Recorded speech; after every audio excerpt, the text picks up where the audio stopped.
All righty. Okay. Welcome, Cara. Thank you. I'm so happy that we finally got together. Yes. We had a few times hit and miss, but that's life, right? Yes. We eventually get there. We do. Did you see anything interesting on your drive out here to Lower Brownsmead? Yes. Not far outside of Portland on the freeway were like a semi with a huge, I'm thinking it was like a wind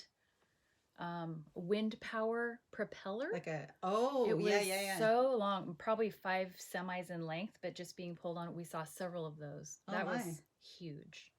Yes. Like and literally huge. Oh, yes. Literally huge. That was cool to see. It does. I don't know how you can drive one of those around, but they were down the freeway. Well, I suppose you have to transport them somehow, yes. right? Yes. See, there's a job nobody thinks about. It's true. It's all kinds of vocations in the world, I think. Yeah. Yeah. And did you see any of our baby lambs? Yes. And the babies laying on their mama's back in the field. Yeah, no, aren't they cute? Takes me back to when I had my own very little flock when I was in high school. Did you show? I did. And then I would get one of Dennis Burley's rams and breed the ewes and have a couple to sell to other kids for fair too. Yeah. Fun. It was fun. You learned a lot during that, doing 4-H and then FFA. Yeah. You learn a whole lot of things. Yeah. People like those stories too when I tell them. I've done a grease pig chase and won, and that's a good way to grow up. And especially city kids who are not used to doing that kind of thing. Right. So they don't really understand or know, right. what that was about, huh? Well, let's see, you grew up in Napa. Mm-hmm. Yeah, and I first knew you when you were in high school because I was a substitute teacher there. And you went to school with a couple of my kids. Nick, I think you were with maybe a couple years behind. I think so. 49. Yeah, 2 years ahead of me. Yeah, and Sarah maybe. Yeah. A couple of years, and and then your senior year, you had a little love interest. Yes. Yes. Kyle Jacobson. He was new to the area, so that was nice. Was he? Yeah, came up from Cottage Grove early our junior year. So he wasn't a cousin, and that was good because being related to the Bartletts. Lots of relatives in a little town where your mom grew up with 6 siblings. Yeah. And then Yes. Cute redhead. We liked each other right away. And dated and got married right out of high school. Okay. Well, where'd your path lead you then? Well, he was logging, and then we had a passel of kiddos. That's kind of what I say. I finished nursing school, but then ended up staying home, taking care of my babies. Being a mom. Yes. Is there a more important job? No. Maybe not. Not for me. I'll say not for me. Yeah. So had day shed, little girl came along, and then the 3 boys. The 2 older boys were redheads, so it was the Reds and Mo, the boys, and then adopted Hadassah. And then a black Haitian princess. Yes. And what a beauty she is. Yeah. So then you had just fun having all your kiddos, homeschooling. Yeah. So that was an adventure in itself. Yes. Doing that.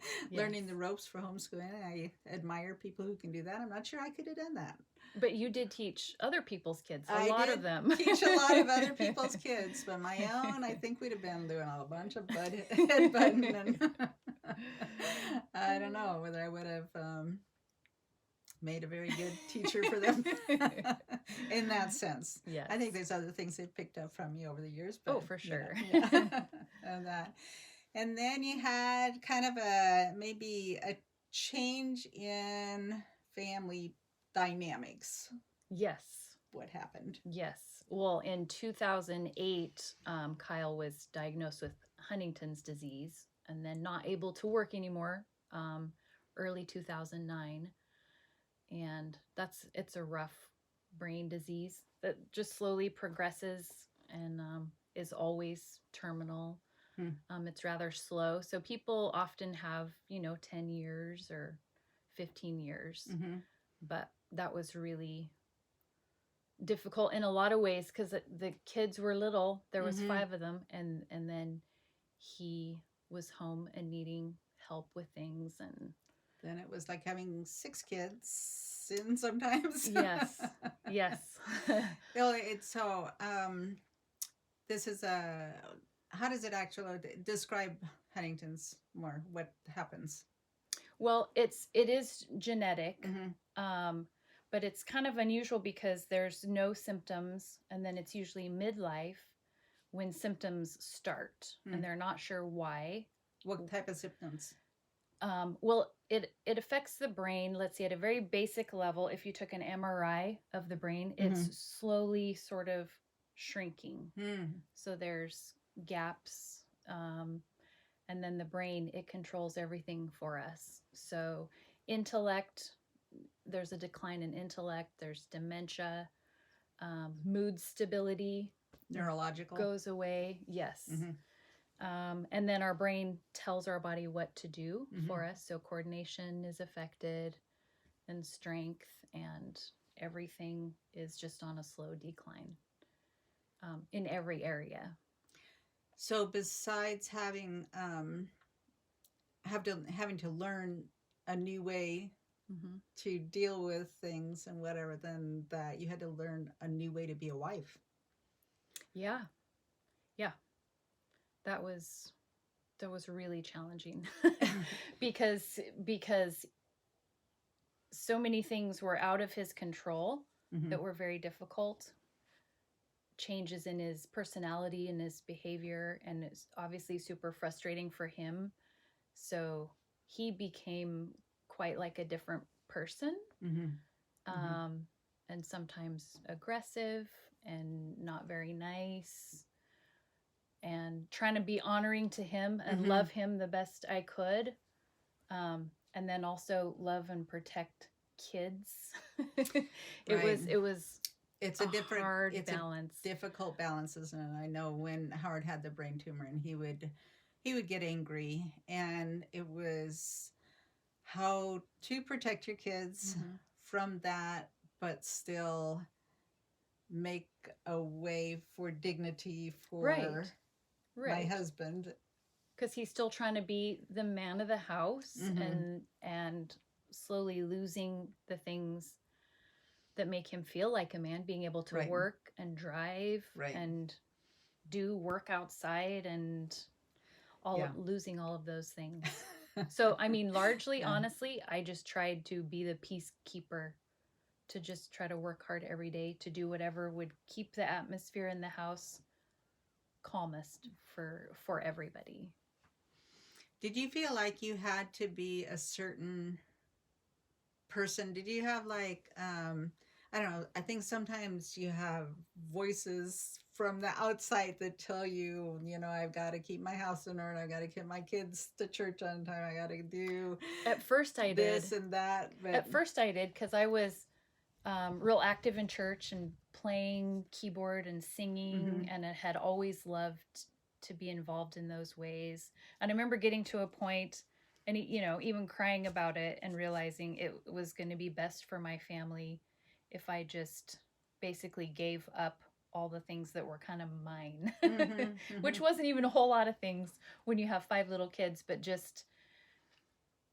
I just needed to let those things go. I remember one Sunday morning being in a frazzle to get everybody out the door for church, and basically feeling like I'm a demon by the time I get in the van, and I'm thinking, we're gonna go love Jesus at church, this is so holy, when I was just in a horrible way, and being a crabby mom and barking to make, and I remember just feeling horrible and deciding, I'm just gonna be late from now on.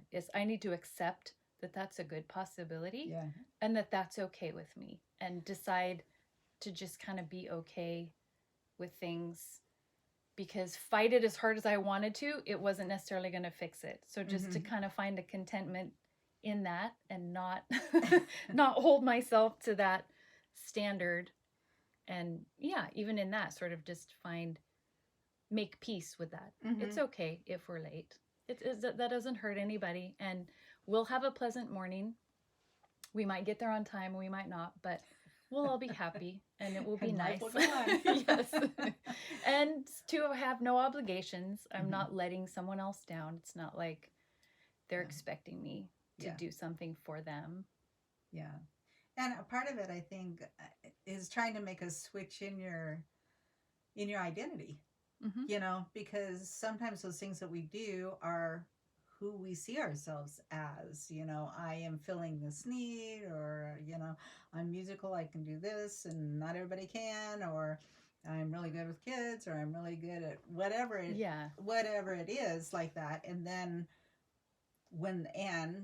it feeds kind of what we need, Mm-hmm. you know, or we feel we need, whatever. So taking those things and putting them aside, sometimes laying down your life for Mm-hmm. your friends and family is not always easy to do. Right, because we must have purpose. It's like a conscious choice to change now where I'm going to have my purpose. Exactly. And not be spread too thin, because you could be involved in many good things, but this is my purpose now, and I am willing to get rid of that. Yeah. But then you can also find yourself in a new way when Mm-hmm. you decide this is what I'm giving my life to now. Yeah, I think that's true. And I think I look at things in seasons, as a season in my life. Mm-hmm. Yeah, everything changes. That's something I. And so maybe, you know, this is how it has to be right now, and I'll get back to those other things later on. Mm-hmm. If you even care about them then. Right. But yeah. Yeah, and you may have changed that. You don't care about them as much at the time. Yeah. Yeah. So when you first found out about Kyle and his Huntington's, what did you think it was going to be like?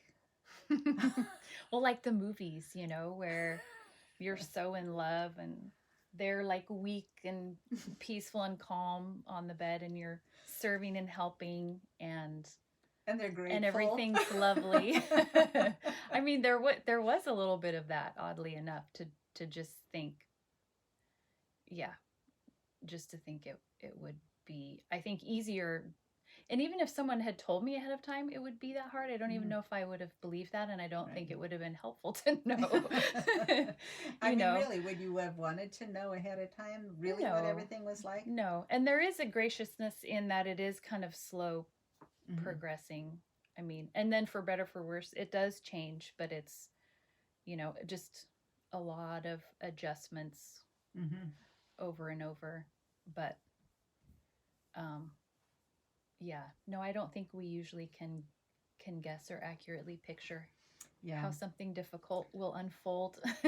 And even if you, I think, and even if you knew, I don't think you can plan how to adapt to what those things are ahead of time. That's going to be helpful anyway. Right. Right? Right. Or what you'll learn and how you'll grow and be able to step up in a way you didn't know was going to be possible. Right. Too. Right.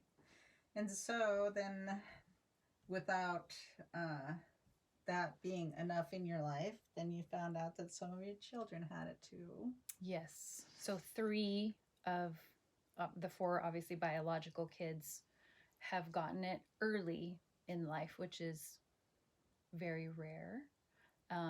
And Marshall started with symptoms when he was probably about 6, but it really looked like slowed development in a kid, because they're growing and changing so fast that something in the brain just looks like they're not quite keeping up developmentally anymore. Not necessarily that they have an illness.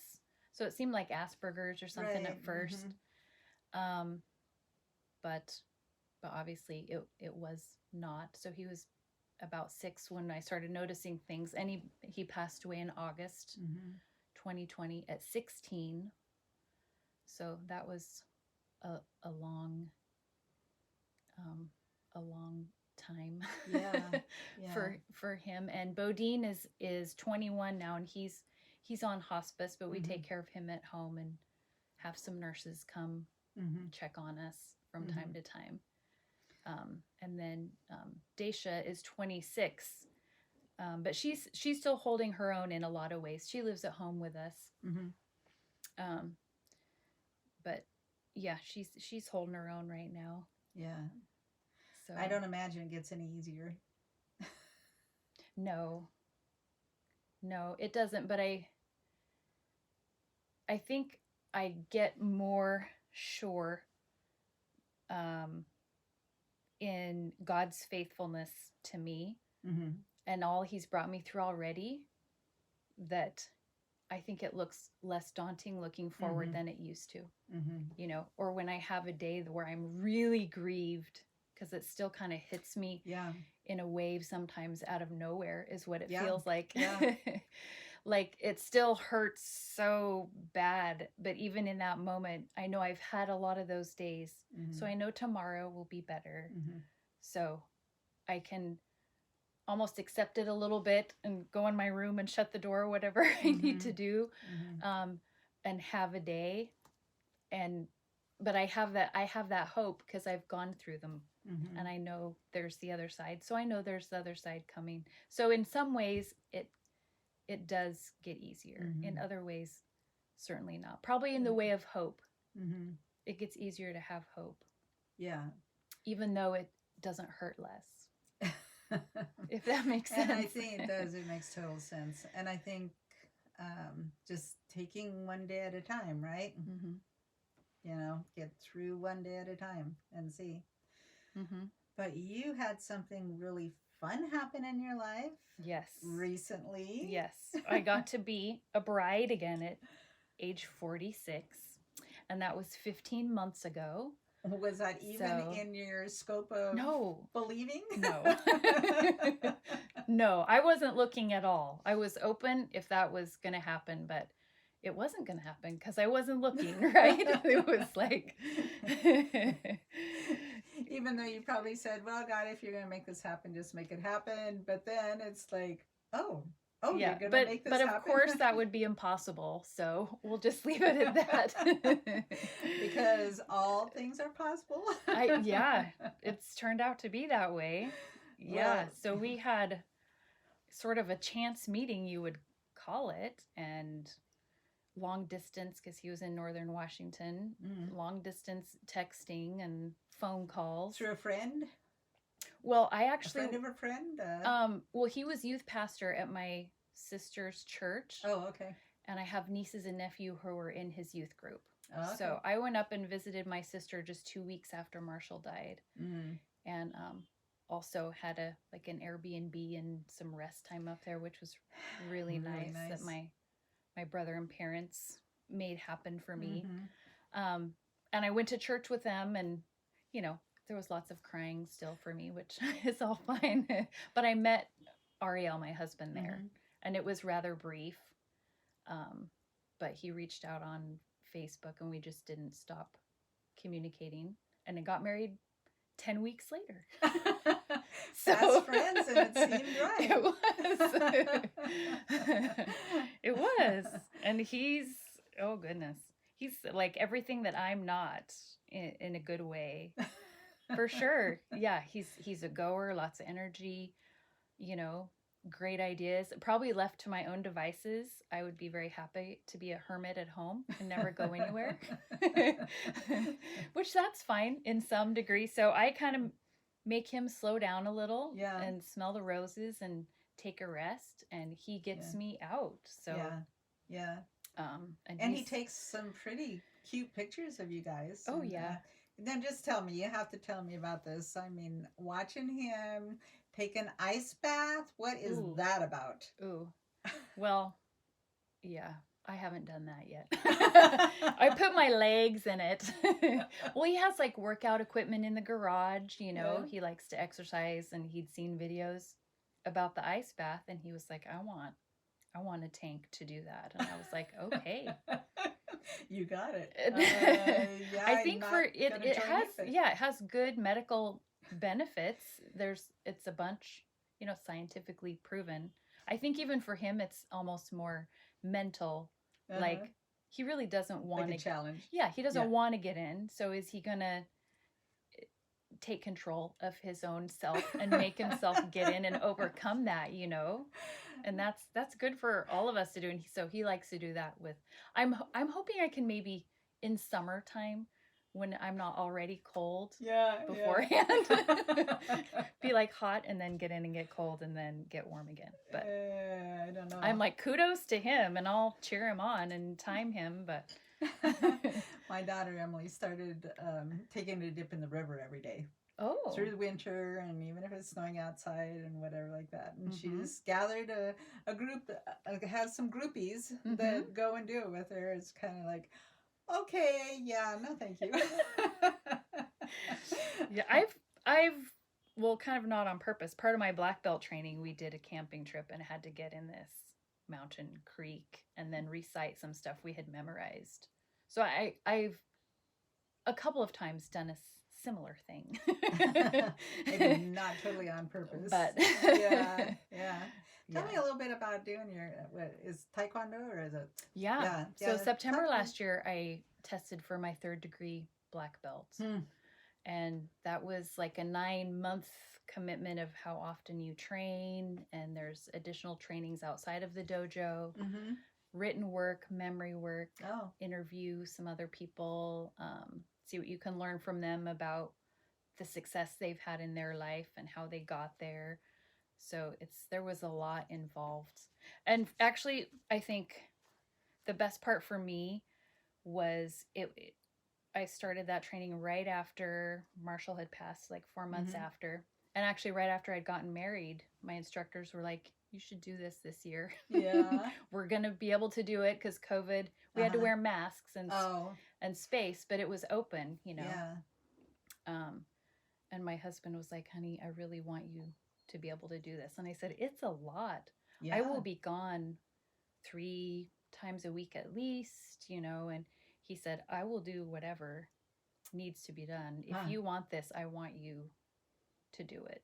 And I had gone with the kids for 4 years on a regular basis. Yeah, right. It was a big, important part of Marshall's life. They were amazing to him and to Bodine. Yeah. Super generous. And they'd work with the boys' abilities and lack of abilities to push them to be their best. Super amazing group of people there. So the first time I went back was a lot. It was good, but just like pulling up and not having been there for over a year because of COVID and everything, just so many memories of Marshall, but it was really special. I felt a closeness to him there, and sometimes I would just kind of walk in and maybe not be crying, but the eyes were there. Yeah. And my teacher, Sam, he would just kind of look at me and be like, I know, but you're here. We can do this, you know, because they loved him so much too, to be around people on a regular basis. It was healing for me to be able to do that. And I'm really grateful for that whole time. Was doing something physical, I would think that would be helpful, just to relieve some anger. So helpful. And so helpful. And I first started martial arts with the boys in Astoria when Kyle first was being quite affected, because I was like, okay, I've got the girls, but I'm raising 3 men here too. Yeah. And they aren't going to have their dad. And I can't replace him, but I don't want them to miss out or, you know, something. So they wanted to do martial arts. And so I did it with them. Oh yeah, that was a gift from God. Very therapeutic. You go break boards and punch and kick stuff. Occasionally I would just have tears, you know, and they were just like, from the pain. They would just like, they knew. They would just let me be and work it out. Yeah. Physically being able to express and let out. And being a mom too, you can't just cry whenever you want to. Maybe we should, but we don't. Yeah. So you know, you hold it together for them. And I have said I'm the least coordinated person I've ever known. So I was horrible, at least the first year and a half. Horrible. And so it wasn't about me being good at it, but and then I got to really love it. Yeah. Tell me what kind of things bring joy to your life. Oh my. Like right now? Well, or just throughout. What are Mm-hmm. like maybe what are some of the things that your kids have done that have brought you joy, or things Yeah. that make you smile? Yeah. Well, I think it's so amazing how God has created us to be to be humans who can contain so much grief and pain and even experience loss.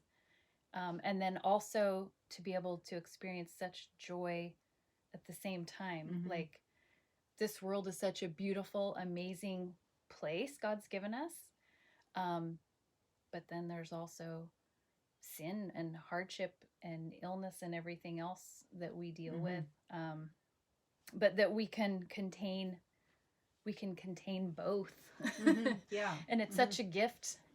It really is a gift that we can. I mean, thank goodness it's only not the hard feelings I feel, but that it gets to be Yeah. balanced out. And I feel very blessed with all the amazing, I mean, luxuries really in my life Mm-hmm. that most people in the world don't have, Mm-hmm.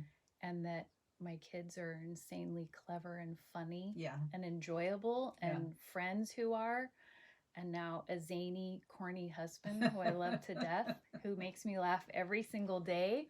Yeah. Um, I'm Yeah. so grateful for all of that, and Mm-hmm. that one doesn't discount the other. Right. Hurting and grieving doesn't mean you can't just let loose and laugh till Mm-hmm. you pee your pants. Hopefully not the last part, but and laughing and enjoying doesn't mean you're forgetting the person you lost. I actually feel like it's kind of an honor, like to Marshall or even Kyle, Yeah. when we keep living and loving, and who knows if this is true or not, but that they can see us, that Mm-hmm. we're Mm-hmm. still being vibrant, and we're like that because Right. in a small way, because they were part of our life and they made it fuller. Right. What kind of things can you remember that Marshall would do that you Oh my goodness. made you He smile? was so funny. So he absolutely loved, and this is well into when he was very sick and Mm-hmm. affected, very much loved animals and the savage predator prey relationship of animals. Mm. Like, I don't know how many YouTube videos we watched of like lions killing a baby elephant, no joke, or Oh. giraffes Huh. or wildebeests. And he, even as he was losing some abilities, he got Mm-hmm. really smart with certain things, like how much the largest alligator ever was, Mm. and all these facts. I know them all now because I would repeat them and he would repeat them to me. But Yeah. that was that was a fun and like he would watch these animals killing each other and he'd be laughing and clapping like that. He had And such a great laugh. he had his Oh, favorites. yeah. And there was this sweet elderly lady at church named Katie who came over for an hour a Mm-hmm. week and sat and read to him. Oh, And she quickly figured out he liked animal books, so she'd go to the library. yeah. And then she saw he liked videos. Mm. And she came over one week and she said that she went to the library and she asked the young man if they had any videos of animals killing each other. And he said he would try to find some. And I thought, that was probably the best day of that librarian's life. Like, So okay. cute. Yeah. Yeah. So and actually I have a tattoo of a lion on my arm Oh. with Marshall's name next to it. So he was all about the animals. He was a little bit obsessed with smelling Mm. things. I'm a little like that. Like if I smell something in the house, I will find what it is. Like super Yeah. sniffer, my kids say. But he came up to Daisha one time when he was probably only about 4 Yeah. and said, "Daisha, will you smell my finger in a minute?"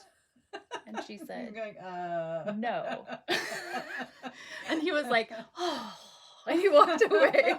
We never did find out what he was going to do with that finger. I don't know. Yeah, the boy that could lead all kinds of places. Yes. What he did a Make-A-Wish, didn't he? He Do did. something with He Make-A-Wish? did. We tried a service dog, and that didn't really pan out, which is okay. He'd Mhm. always wanted to have a dog. Mm-hmm. And so I'm glad he got to have that while he was still here. But Yeah. the idea was that he would be able to gesture or tell the dog what to do to get him. Okay. But as his speech and learning new things and memory things were declining, Mm-hmm. he wasn't able was to do difficult. that. So Mm-hmm. it wasn't the best fit long term. So Mm-hmm. Yeah. he enjoyed Rocky for a while, and then Yeah. Rocky went to some friends with lots of property and a great life there. Good, good. But Bodine did Make-A-Wish. And Also, didn't he do a comic book? Yes, because he loves to write. He still can barely write. Mm-hmm.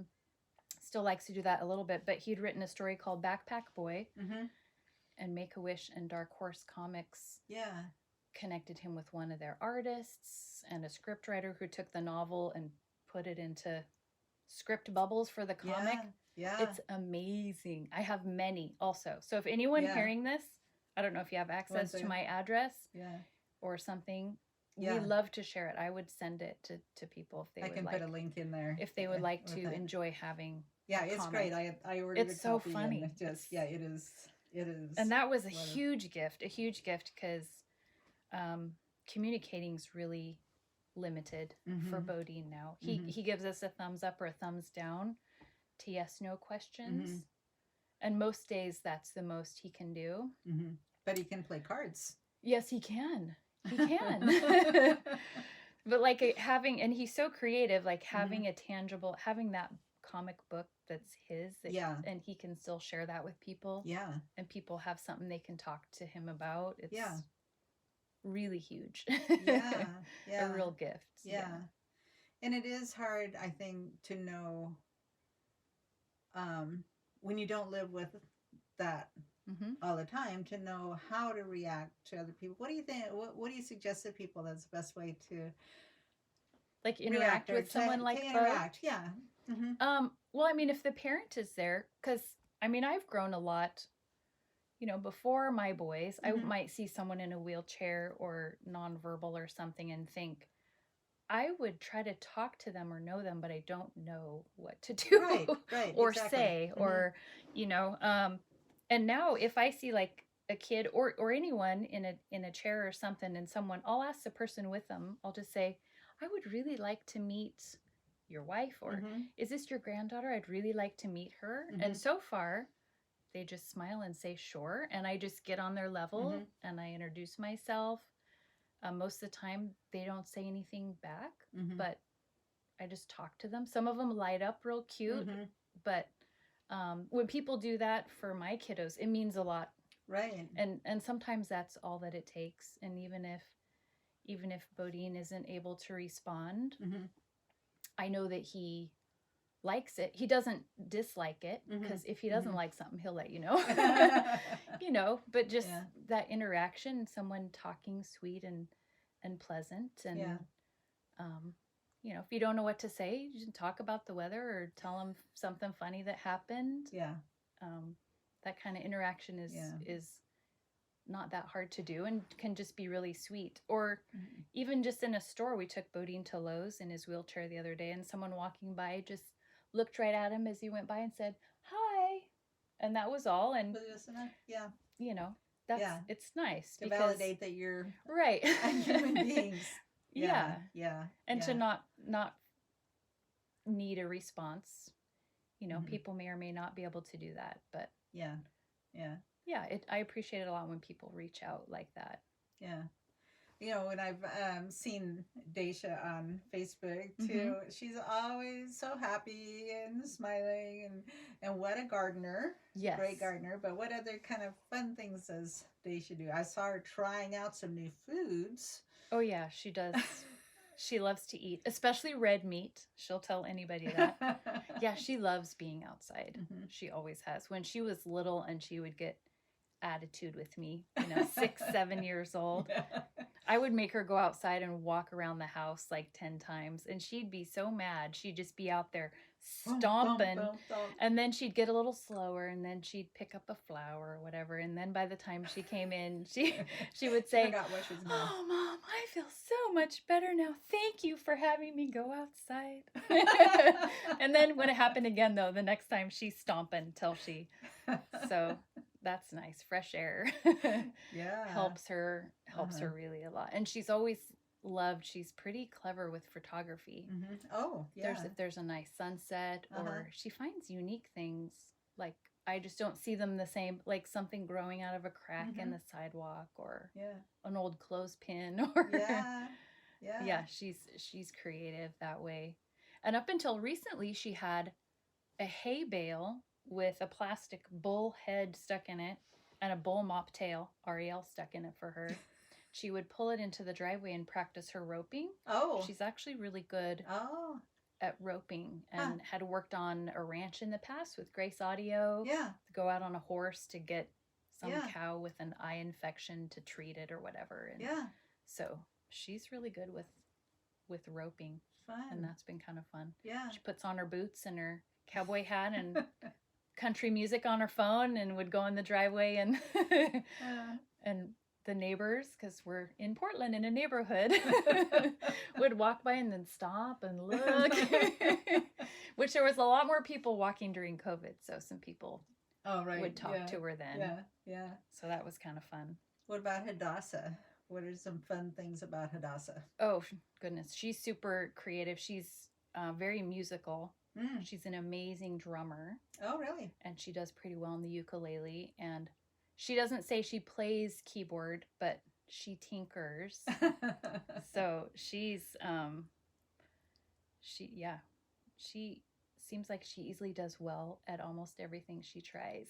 That's nice. But I was thinking about a funny story, one of my favorites, when she was about 3. Every month or so, I would redo her hair. So take out her little afro out of her braids, wash it, comb it, and then put in new braids with cute little beads. And it would stay for about a month, and then I'd redo it. And I'd sit her in her high chair with treats and snacks, maybe a movie. She liked it because she had one-on-one with Mom, and all this pampering. Well, the one time she had a book, and she would hold it like this, and I'm behind her. So I was reading this book to her. Over and like 6 times, a little board book, you know. So then she says, again. And I said, "Oh, Hadassah, you read it. You read it to Mama." Yeah. And she'd look at me and she says, "I can't read." And I said, "Well, you just look at the picture and you say what happened." Yeah. You look at it and you say what happened. So she opens the book and she goes, "What happened?" And then she looks at me like really confused.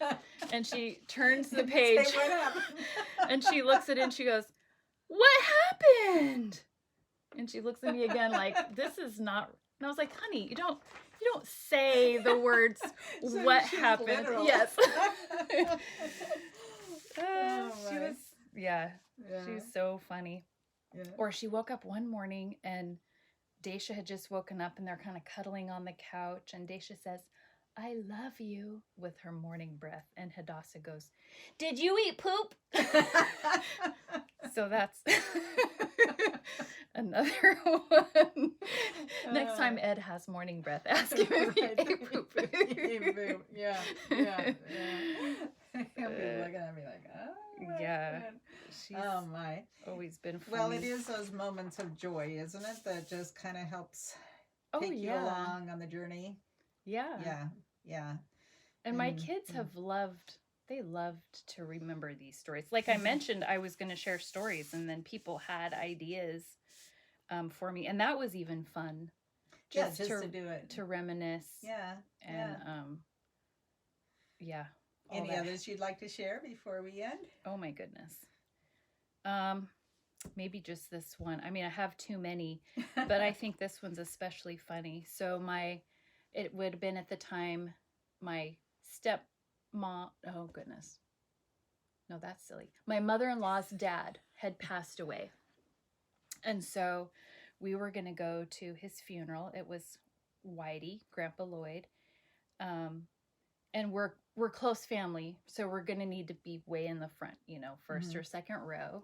And I have all these little kiddos. I don't think we had Hadassah home yet, but you know, Daisha and the 3 boys. And I told the boys they could pack a backpack of quiet things, which we often did for church, to bring, because we're going to the funeral. You have to sit and be quiet in church for a little bit. And so they did. And we get there and the service is just about to start. We kind of waited till right at start time to take all the kids in to sit down. The church is packed, you know, and lots of white-haired folks there to support Erna. And service is almost starting, and the boys open the backpack, and out comes a big quart jar with the lid on with a whole bunch of grasshoppers in it. And they're like holding it up high to like look through the light or the stained glass or whatever through the jar. And I glance over and I see that, and I was like, boys, take off the what lid. is that? And they're like, you know, it's grasshoppers. And I'm kind of looking around to see if anybody is upset, you know. And I turn back, and it's just like rows of elderly white-haired men, just grinning ear to ear and pointing. Because they're remembering and when they were boys. You brought grasshopper? And Tyrell's like, they're quiet. And I'm like, that's true. You just do not take that lid off. And they didn't. But I was like, oh, goodness. I should specify more carefully. I know, but how can you think ahead all the time? Yeah. What is going to happen? Oh, that is great. Yes. That is great. What would you tell someone who is just facing some new major things in their life, you know, as to how to walk through that or anything? You have any words of wisdom? Yeah. Well, I think the thing that has helped me most is, I mean, it's healthy to not be in denial and look forward a little bit, so you can maybe emotionally be a little prepared, or even, you know, how can you help set up people around you? Anything like that is good. And also it's good to look back and grieve, but those things can feel really overwhelming sometimes. And it just really helped me when, you know, I felt like God spoke to me and asked me one time if I could just love my family today. Because today is really all any of us have. The past is gone, and who knows what tomorrow will bring. And today is sometimes plenty. Enough.